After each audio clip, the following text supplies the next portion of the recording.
আসসালামু আলাইকুম। সম্মানিত সুধীমণ্ডলী, আজকে আমি আপনাদের সামনে কোরআনের এমন কতগুলি আয়াত তুলে ধরব ইনশাল্লাহ, যেগুলি আলোচনা করা হয় না, এবং যদিও করা হয় তবু খুব কম আলোচনা করা হয়। এই ধরনের কিছু আয়াত নিয়ে আমি আপনাদের সামনে আজকে আলোচনা করব, নিয়ত করেছি। কোরআন পেকে আল্লাহ বলেন, ইয়া আইয়ুর রাসূল বাল্লিগ মা উনজিলা ইলাইকা মির রাব্বিক। হে রাসূল, আপনার প্রতি আপনার রবের পক্ষ থেকে যা অবতীর্ণ হয়েছে এটা আপনি প্রচার করুন। এই প্রচার করা আমাদের জন্য ফরজ। অপরদিকে আল্লাহ বলছেন যে আমার কোনো বাণীকে গোপন যদি কেউ করে তার উপরে সবার লানত, আল্লাহর, ফেরেশতার, মানুষের। ইন্নাল্লাযীনা ইয়াকতুমুনা মা আনজালনা মিনাল বায়্যিনাতি ওয়াল হুদা মিন বা'দি মা বায়্যানাহু লিন-নাসি ফিল কিতাব মিন বা'দি মা বায়্যানাহু লিন-নাস উলাইকা ইয়ালআনুহুমুল্লাহু ওয়া ইয়ালআনুহুমুল লাঈনুন। সূরা বাকারা 159 নম্বর আয়াত।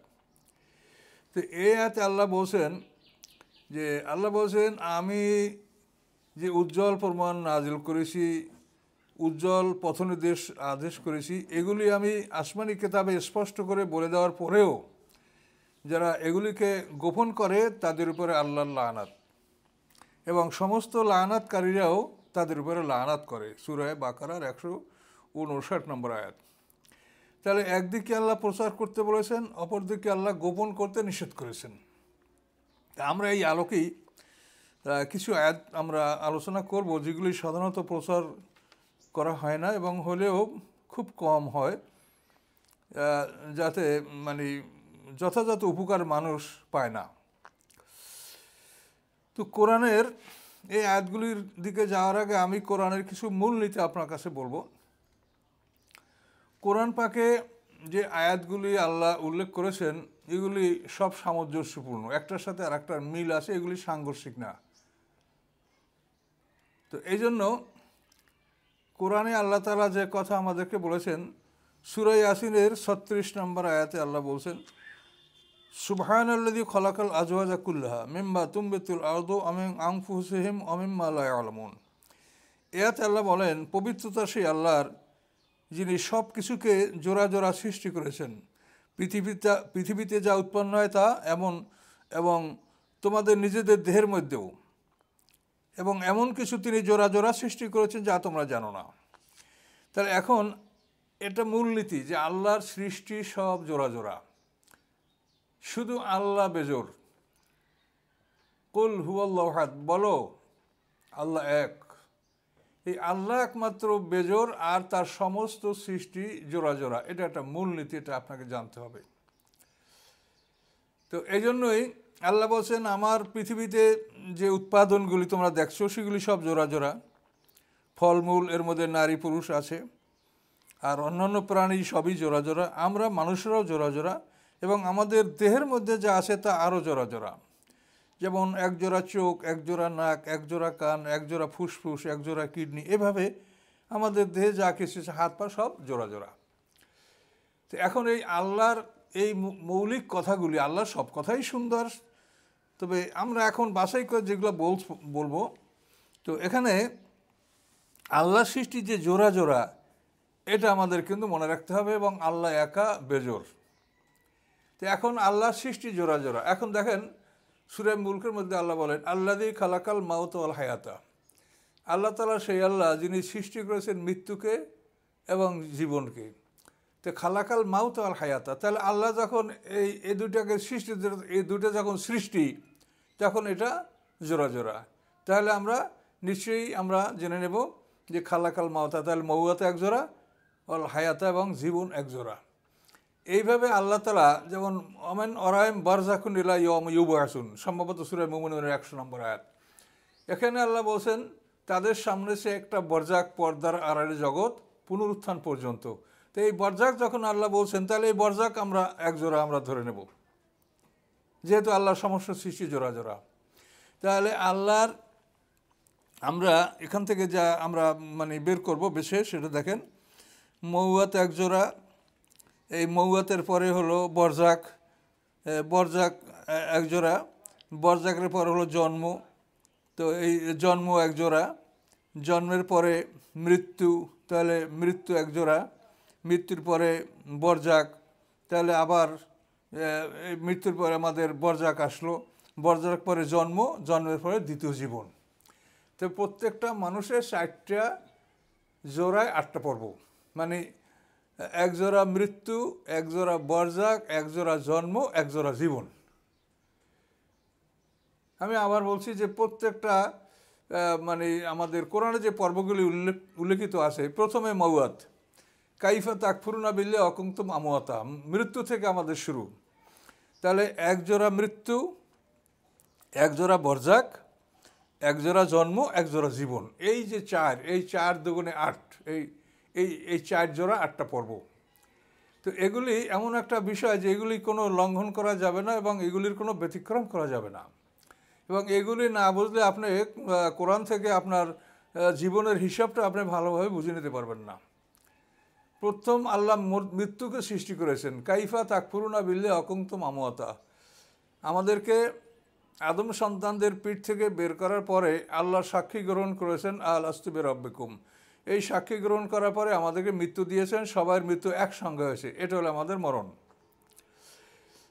এই মরণের পরে আমরা পৃথিবীতে আসছি, মরণের পরে আমাদেরকে কী করা হলো? বরজাক, পর্দার আড়ালে ঢুকানো হলো।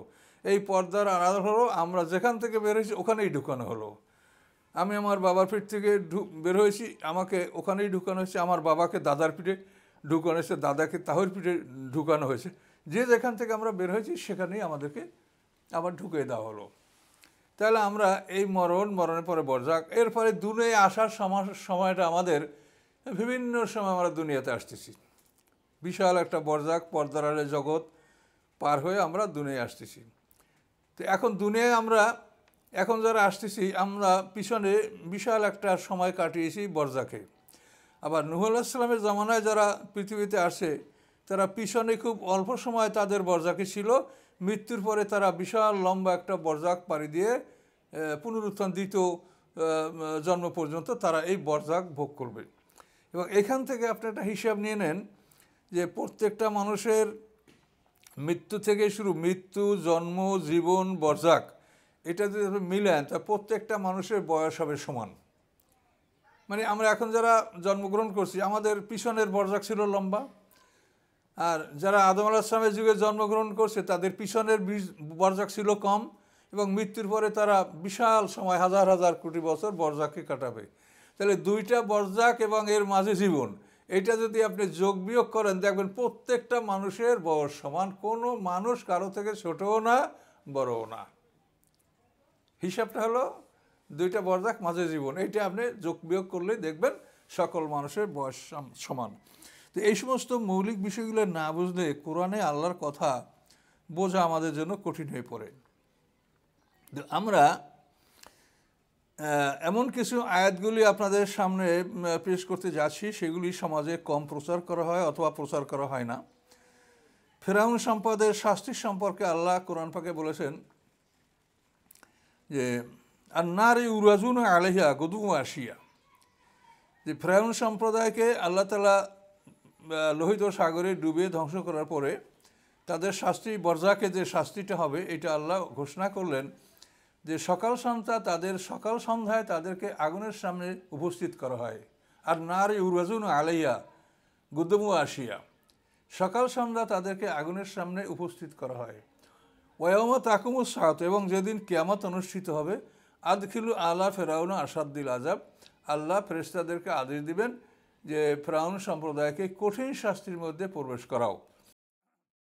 তাহলে এখান থেকে আমরা একটা নিশ্চিত হলাম যে কঠিন শাস্তি হবে বিচারের পর, বিচারের আগে কঠিন শাস্তি নয়। এগুলি আপনি শক্ত করে ভালো করে মনে এটা রাখেন। ওয়ায়ামা তাকুমুস সাআত, যেদিন কিয়ামত অনুষ্ঠিত হবে, আল্লাহ আদখিলু আলা ফেরাউন আসাদ্দিল আযাব, হে ফেরেশতারা ফেরাউন সম্প্রদায়কে কঠিন শাস্তির মধ্যে ঢুকাও। তাহলে এর থেকে আমরা একটা মূলনীতি আল্লাহর কোরআনে জানতে পেলাম যে পৃথিবীতে মানে মরার পরে যে শাস্তিটা হবে, এই শাস্তিটা বড় শাস্তি না, এটা একটা লঘু শাস্তি, কিন্তু বড় শাস্তি হবে হাসরের ময়দানে বিচার অনুষ্ঠান হওয়ার পর। আচ্ছা, এটা হলো সূরা মুমিনের 46 নম্বর আয়াত। এবার আসেন সূরা তওবার 101 নম্বর আয়াত। এখানে আল্লাহ তাআলা বলেছেন, এখানে আল্লাহ তাআলা বলেছেন সানুআযযিবু মাররাতাইনি সুম্মা ইউরাদ্দুনা ইলা আযাবিন আযীম, যে অচিরেই আমি তাকে দুবার শাস্তি দেব। এই দুবার শাস্তি দেওয়ার পরে তাদেরকে কঠিন শাস্তির দিকে ফিরিয়ে নিয়ে যাওয়া হবে। তাহলে দুবার শাস্তি, তাফসীর কাকু দুবার শাস্তি হলো দুনিয়ায় যারা অপরাধ করে তাদের হাত কাটা হয়, কারো পাও কাটা হয়, কাউকে আশি কোড়া মারা হয়, কাউকে সঙ্গেসার করা হয়। তাহলে দুনিয়ার শাস্তি আছে, তো এইটা চূড়ান্ত শাস্তি না। আল্লাহ বলেন সানুআযযিবু মাররাতাইনি, এখন এই দুনিয়ার শাস্তি, আর দুনিয়ার পরে বরজাকে তাকে সিজনে রাখা হবে, জেলখানা রাখা হবে, এটা একটা শাস্তি। তাহলে তাকে দুবার শাস্তি দেওয়া হলো। তারপরে কি হবে? সুম্মা ইউরাদ্দুনা ইলা আযাবিন আযীম, এই দুই শাস্তির পরে হাশরের ময়দানে বিচার হবে, তারপর তাকে কঠিন শাস্তির দিকে নিয়ে যাওয়া হবে। পরিষ্কার কোন আয়াত, কোন আয়াতের মধ্যে কোনো সাংঘর্ষিক কিছু নাই। দেখেন সব সুন্দর কথা। কিন্তু আমরা এমন কিছু করতেছি যে আমরা মানে কোনো সময় দেখা যায় যে রাসূলকে আমরা আল্লাহর প্রতিদ্বন্দ্বী খাড়া করছি, নাউজুবিল্লাহ। এটা কুফরি পর্যায়ের গুনাহ। নবী রাসূলরা পৃথিবীতে আসেন আল্লাহর আদেশ পালন করার জন্য, এবং আল্লাহর পক্ষ থেকে তার নির্বাচিত যারা মোখলাস, জন্মগতভাবে তারা পরিশুদ্ধ মানুষ, কাজেই তারা আসেন আল্লাহর দ্বীন প্রচার করার জন্য, এবং তারা আমানতদার। প্রত্যেকটা রাসূলই দাওয়াতের আগে বলেন ইন্নী লাকুম রাসূলুন আমিন, আমি তোমাদের জন্য আমানতদার রাসূল, অর্থাৎ আমার কাছে আল্লাহ যা দিয়েছেন সেটা একটা আমানত, ওই জিনিসটাই আমি তোমাদেরকে পৌঁছে দিচ্ছি, আমি নিজের পক্ষ থেকে কোনো কথা বলছি না। কাজে এই কথা কোরআনে একাধিকবার আসছে। তাহলে আমরা নিশ্চিত হতে পারি কোনো রসুল আল্লাহর বিপক্ষে, কোরআনের বিপক্ষে কথা বলতে পারেন না। এই মূলনীতিকে আপনি বিশ্বাস করবেন, না করলে আপনি কি করে ইমানদার হবেন? যে রাসূলগণ আল্লাহর পক্ষ থেকে আমানত নিয়ে আসেন, আরাদনাল আমানাত আলাস সামাওয়াতি ওয়াল আরদ, এই যে আমানত, আল্লাহ যে আমানতের কথা কোরআনে উল্লেখ করেছেন, এই আমানত রাসূলরা নিয়ে পৃথিবীতে আসেন এবং এই আমানত তারা প্রচার করেন। তারা কখনোই আল্লাহর বিপক্ষে কোনো কথা বলবেন এটা অনুমান করা যায় না, কল্পনাও করা যায় না। কিন্তু আমরা রাসূলের নামে কিছু কথা সৃষ্টি করে আমরা আল্লাহর বিপক্ষে তাকে দাঁড় করে দিয়েছি। সেটা কি? এই যে দুইটা আয়াতে আপনি দেখতে পাইলেন যে দুইবার শাস্তি হবে দুনিয়ায় এবং বরজাকে, তারপর কঠিন শাস্তি হবে বিচারের পরে। আর এটা হলো আপনার সূরা তওবার 101 নম্বর আয়াত। আর আগে সূরা মুমিন বা সূরা গাফিরের 46 নম্বর আয়াতে আপনি জানতে পারলেন যে ওয়ায়াউমা তাকুমুস সাআতু, কিয়ামত যেদিন কায়েম হবে সেদিন আল্লাহ ফেরেশতাদেরকে বলবেন আদখিলু আলা ফিরাউনা আশাদ্দিল আযাব, ফিরাউন সম্প্রদায়কে কঠিন শাস্তির মধ্যে পড়বে। তাহলে কঠিন শাস্তি দুনিয়া এবং বরজাকে হবে না। এখন এই বরজাক, কবর, মৃত্যুর পরে পুনরুত্থান পর্যন্ত সময়টা এটা বরজাক। এটা আপনি কবরে রাখলে তারা কবর, কবরে যারা না রাখে তারাও বরজাক, কবরে যারা রাখে এটাও সবই বরজাক। বরজাকের মধ্যে সবাই আসবে। আর কবর বললে সেখানে সংক্ষিপ্ত মোমেনের উপরই এটা চাপাবে, আর বরজাক বললে সমস্ত জাতির মধ্যে আওতাভুক্ত হবে। এই জন্য আমি আপনাদেরকে বলছি যেটা কবর আযাব না বলে বরজাক কথাটা তো কোরআনই বলছে, আপনার বরজাকে আযাব বলেন, যে সকল জাতি এর অন্তর্ভুক্ত হবে। তাহলে এখন এই বরজাকে বা দুনিয়ায় কোনো মানুষের কঠিন শাস্তি হবে না, কঠিন শাস্তি হবে বিচারের পরে। কিন্তু আপনারা কিছু হাদিস খাড়া করলেন, সেখানে দেখা যায় যে কবরেই একটা মানুষকে এমনভাবে তাকে মানে বসাইয়া তারপরে বা শোয়াইয়া কীভাবে তাকে মাটিতে এমনভাবে চাপ দিবে যে পাঁজরের হাড্ডি একদিকের হাড্ডি আর একদিকে হাড্ডির মধ্যে ঢুকে যাবে। এসে বড় শাস্তি কী হতে পারে? আবার আপনারা বলেন, এবং এটা সিহাসাত্তার মধ্যে হাদিসগুলো পাওয়া যায়, সেখানে কি বলা হচ্ছে যে মানুষকে লোহার মুদ্গার দ্বারা এমনভাবে পিটান মারবে যে তার পিটানের চোটে এত জোরে চিৎকার করবে যে মানুষরা, পৃথিবীর সমস্ত জাতি তার আওয়াজ শুনতে পায়। আবার অন্য হাদিসে এরকম বলা আছে যে লোহার মুদ্গার দ্বারা পিটিয়ে মাটির সাথে মিশিয়ে ফেলা হবে, আবার জীবিত করে আবার তাকে পিটিয়ে মাটির সাথে মিশিয়ে ফেলা হবে। তা লোহার মুদ্গার দ্বারা যদি কবরে পিটায়, তা বিচারের পরে কি দিয়ে পিটাবে? সেই লাঠিটার কথা একটু বলেন তো আমাকে। কবরেই যদি তাকে লোহার মুদ্গার দ্বারা পিটানো হয়, তা বিচারের পরে কিসের মুদ্গার? লোহার চাইতে আর কি শক্ত মুদ্গার আছে এটা বলেন। কাজে আপনাদের এই কথাগুলি কোরআনের খেলাফ, এগুলি কোরআনের খেলাফ। কোরআনের খেলাফ কথা আপনারা আমরা শোনেন। আমিও আপনাদের মতো আলেম ছিলাম, আমিও মাদ্রাসায় পড়েছি, আমিও এইগুলো বিশ্বাস করতাম, কিন্তু গবেষণা করার পরে প্রমাণ হয়েছে যে এগুলো ঠিক নয়। কাজে আপনারা যদি গবেষণা করেন তা আপনারাও এগুলির সাথে একমত হবেন, আর গবেষণা যদি না করেন তা যা পড়ছেন তাই পড়ছেন। আপনাদের সিলেবাস কে করছে আপনারা কি জানেন? এই মাদ্রাসা কে কারা পরিচালনা করেছে? এই মাদ্রাসার প্রিন্সিপাল কে ছিল? এই তো মাদ্রাসার 1927 সাল পর্যন্ত এই মাদ্রাসার প্রিন্সিপাল ছিল খ্রিস্টান। কিন্তু এই শিক্ষা ব্যবস্থার মধ্যে কোথায় কি ত্রুটি ঢুকছে সেটা কি আপনারা বলতে পারেন? এবং সেইটা অনুসন্ধান করার মতো কয়টা লোক আছে? কিন্তু তারপরেও আমাদের দায়িত্ব হলো প্রচার করা, এই জন্য আমরা প্রচার করে যাচ্ছি। তাহলে এখানে দেখা গেল যে এই হাদিসগুলি যদি আমরা বিশ্বাস করি তাহলে আমাদের কোরআনের খেলাফ হয়ে যাচ্ছে। কোরআন বলছে যে কঠিন শাস্তি দেওয়া হবে বিচারের পরে, আর আপনারা বলছেন এই হাদিসগুলি দ্বারা যে কঠিন শাস্তি দেওয়া হবে কবরের মধ্যে। তাহলে কোরআনের বিপক্ষে আপনারা চলে গেলেন। কোরআনের কোনো পরিবর্তনকারী নাই। আল্লাহ বলছেন লা তাবদিল আলে কালেমাতিল্লাহ জালিকাল ফাউজুল আজিম, সূরা ইউনূসের 66 নম্বর আয়াত। আল্লাহর বাণীর কোনো পরিবর্তন নাই। আচ্ছা, অন্য আয়াতে আল্লাহ বলেন লা মুবাদ্দাল আলে কালেমাতিল্লাহ, আল্লাহর বাণীর পরিবর্তনকারী, মুবাদ্দাল মানে পরিবর্তনকারী, আল্লাহর বাণীর পরিবর্তনকারী কেউ নাই। তো আল্লাহর বাণী কেউ পরিবর্তন করতে পারে না, এটা পরিষ্কার আল্লাহর ঘোষণা। তো তাই যদি না পারে তাহলে আল্লাহ বলছেন তোমার হায়াত এক জোড়া, মৌয়াত এক জোড়া, বরজাক এক জোড়া, জন্ম এক জোড়া, এটা সব জোড়া জোড়া। তাহলে আপনি যদি বলেন যে মন কান নেকির কবরে মানুষ জিন্দা করবে, তাহলে তো আপনি আল্লাহর জোড়া ভেঙে ফেললেন। তাহলে মানুষের জীবন হবে 3টা, আবার তারপর তাকে মৃত্যু দিয়া তাকে বরজাকে পাঠানো হবে, এ আবার আর একটা মৃত্যু। তাহলে জীবন মৃত্যু আপনি কি 3 বানাই ফেললেন। তাহলে আল্লাহ যে কোরআনে ঘোষণা করেন যে লা মুবাদ্দাল আলে কালেমাতিল্লাহ, আল্লাহর এই কালামকে পাল্টাতে পারে, বদলাতে পারে এমন কারো ক্ষমতা নাই। এই বাক্যের কোনো পরিবর্তন নাই, এটা আল্লাহ বলে দিলেন। এখন আপনি কি এই বাক্য পরিবর্তন করবেন? মন কান কোথায় পাইছেন? কোরআনে আছে কোথাও? এই নাম দুটা কোথার থেকে আপনারা নিলেন? এটা কি কোরআনে আছে? কোরআনে নাই। তো এই নাম দ্বারা আপনারা হাদিসের বরাত দিয়া নবী রাসূলদের নামে আপনারা দুর্নাম করছেন, যেহেতু এটা কোরআনে নাই। কোরআনে না থাকলেও আমাদের আপত্তি নেই। আমরা অনেক সময় যদি এমন হাদিস পাই যে রাসূল বলছেন কোরআনে নাই, আমরা সেটা মানতে কোনো আমাদের আপত্তি নাই। কিন্তু কোরআনের বিপক্ষে যদি নিয়ে যান তো এইটা তো মানা যাবে না।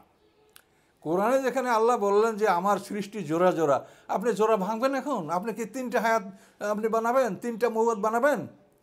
তাহলে এই মুনকার নাকির মানুষকে জীবিত করার এই কথাটা, এটা যে জাল, এটা কোরআনের আয়াত বলছে, এটা আমি বলছি না, এইটা জাল। তার কারণ আমি এই ব্যাপারে আপনাদেরকে কোরআনের পক্ষে হাদিসও আপনাদেরকে আমি দেখাবো যে আল্লাহর কোরআন যা বলছে এই পক্ষে 76 হাদিসও আছে, বুখারী মুসলিম হাদিস আছে, কিন্তু সেই হাদিসটা আপনারা বলেন না।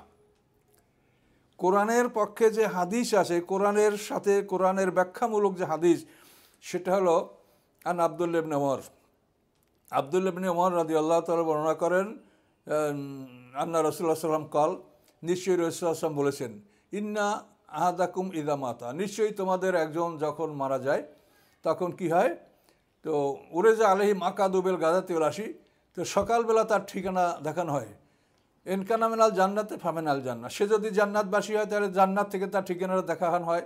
ওয়ানকানা নার ফামেন নার, তার ঠিকানা যদি জাহান্নাম হয় তাকে জাহান্নামের ঠিকানা তাকে দেখানো হয়, এবং তাকে হাজা মাকাদৌকা, এই তোমার ঠিকানা, এই তোমার বাসস্থান, হাত্তা ইয়াবাসাকাল্লাহু ইয়াউমাল কিয়ামা, কিয়ামতের দিন তোমাকে এই ঠিকানায় পাঠিয়ে দেওয়া হবে।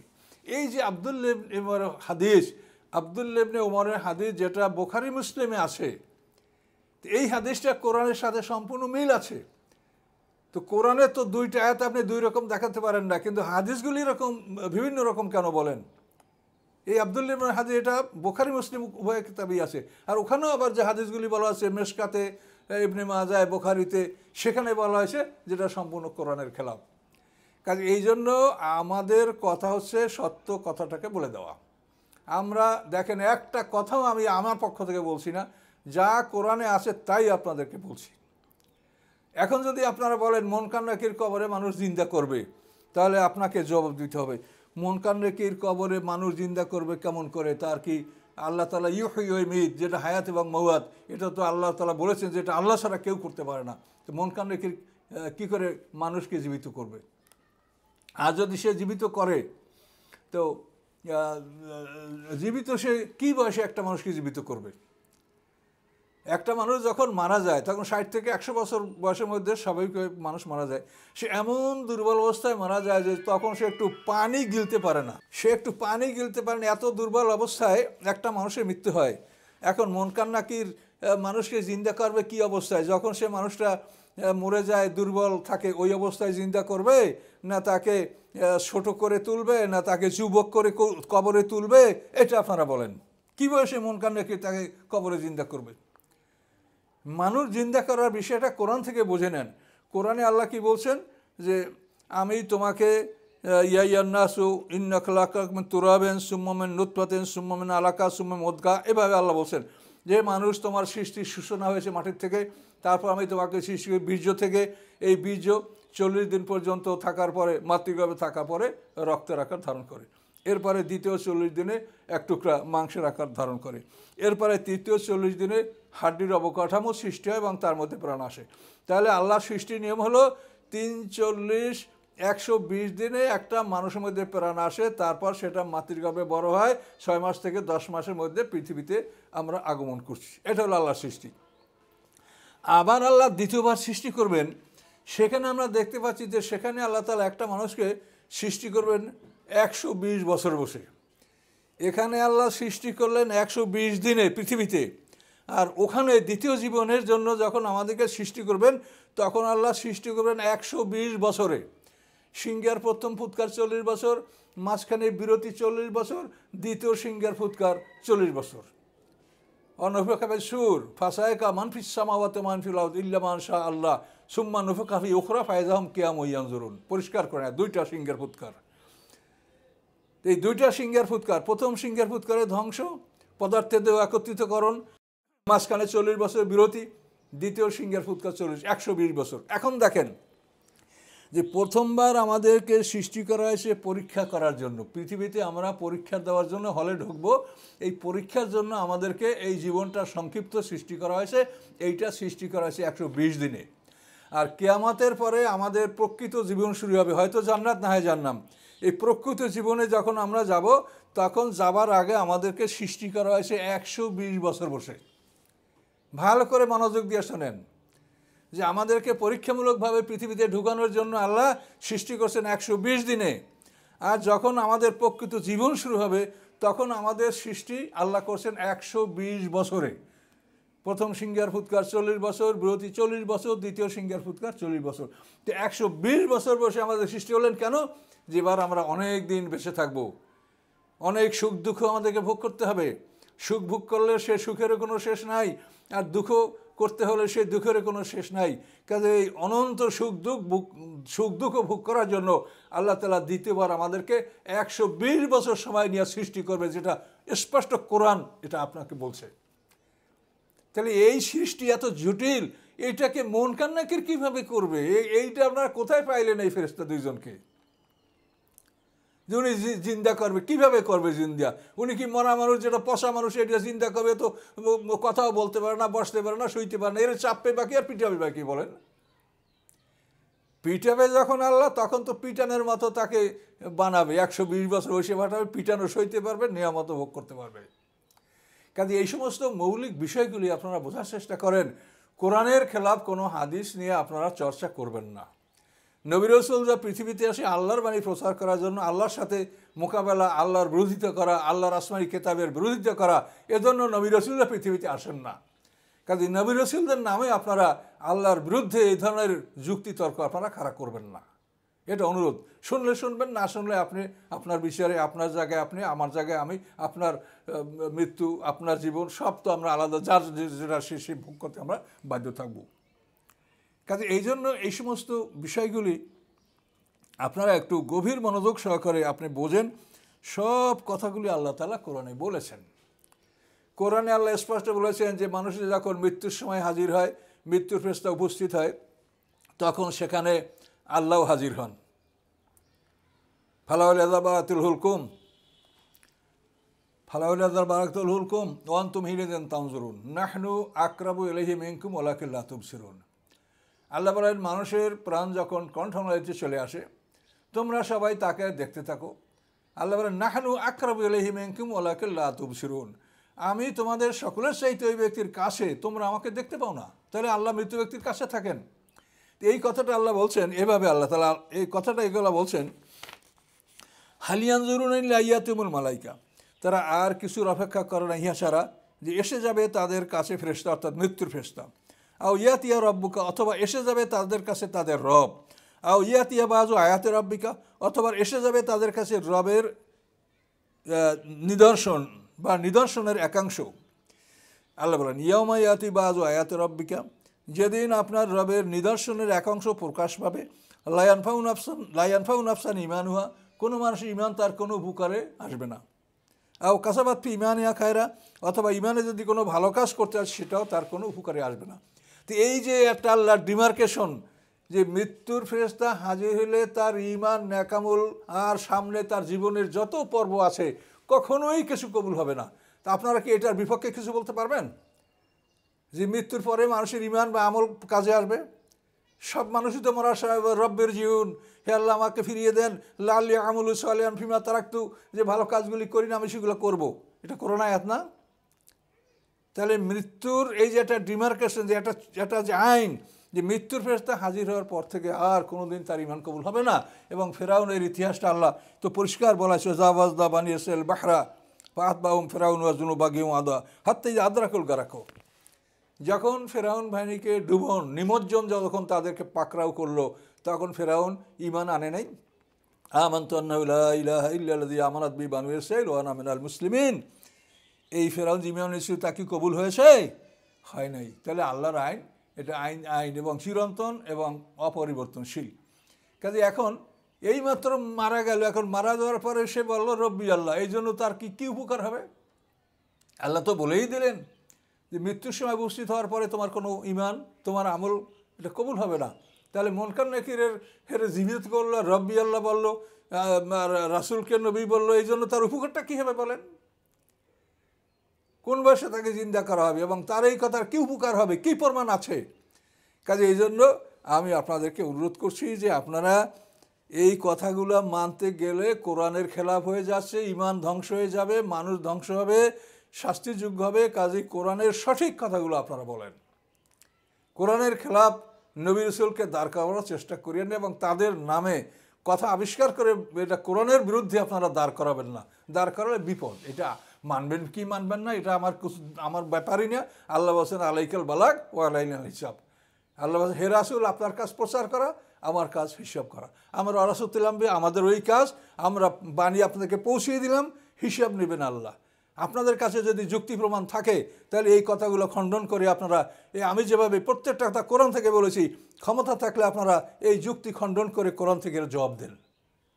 তাছাড়া তো বলতে পারবেন এটাই যে সব আলেমরা বলে, ওই আকাবেররা বলে, মুরব্বীরা বলে, এগুলো কোনো দলিল না। এটা হলো একটা দলীয় কথা।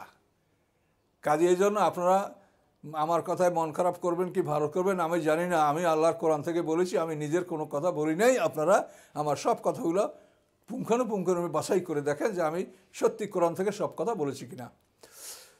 তো যাই হোক ভাই, আর নয়, এখানেই সমাপ্তি করলাম। আসসালামু আলাইকুম রহমতুল্লাহ বারাকাতুহু।